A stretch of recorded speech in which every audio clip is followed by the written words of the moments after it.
საქართველოს თავდაცვის მინისტრმა გერმანიაში ამერიკის შეერთებული შტატების სამხედრო ბაზა ჰოჰენფელსი მოინახულა. დიმიტრი შაშკინი მიმდინარე წვრთნებს დაესწრო და ამერიკელი სამხედროების მიერ ქართული ჯარისკაცების მომზადების პროცესს დეტალურად გაეცნო. საქართველოს თავდაცვის მინისტრმა გერმანიაში ამერიკის შეერთებული შტატების სამხედრო ბაზა ჰოჰენფელსი მოინახულა.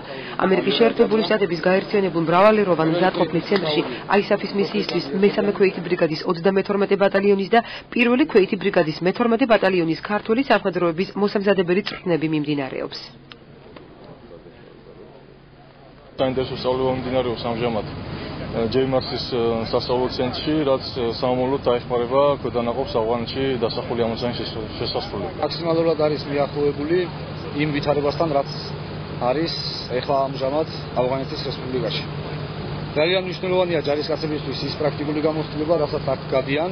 ეს არის ძალიან მნიშვნელოვანი, რა უნდა მოხარული ვარ და ყველა მოხარული იმაში, რომ საერთო გლობალურ უსაფრთხოებაში მივიღებთ მონაწილეობას და ჩვენ თვითონ ჩავდებთ როგორც ერისთვის, ქვეყნისთვის, აგრეთვე მთლიანად მთლიანი მსოფლიოსთვის. დიმიტრი შაშკინი მიმდინარე წვრთნებს დაესწრო და ამერიკელი სამხედროების მიერ ქართული ჯარისკაცების მომზადების პროცესს დეტალურად გაეცნო. ჩვენი ბატალიონები, ჩვენი ჯარისკაცები, ოფიცრები იღებენ უმნიშვნელოვან გამოცდილებას და ეს არის უმნიშვნელოვანესი ინვესტიცია ჩვენი ქართული ჯარის მშენებლობაში და მეორე მხრიდან ეს არის დამატებითი გარანტიები ჩვენი ჯარისკაცების უსაფრთხოების.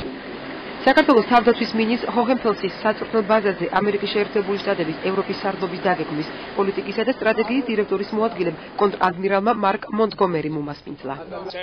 ჩვენს სამხედრო ოპერაციებში ორი ქართული ბატალიონი მონაწილეობს, რაც საშუალებას გვეძლევს ამერიკელ სამხედროებს ავღანეთში სხვა მისიები შევასრულოთ. ეს არის მკვეთრი გამოვლინება ქართული ჯარის შესაძლებლობებისა.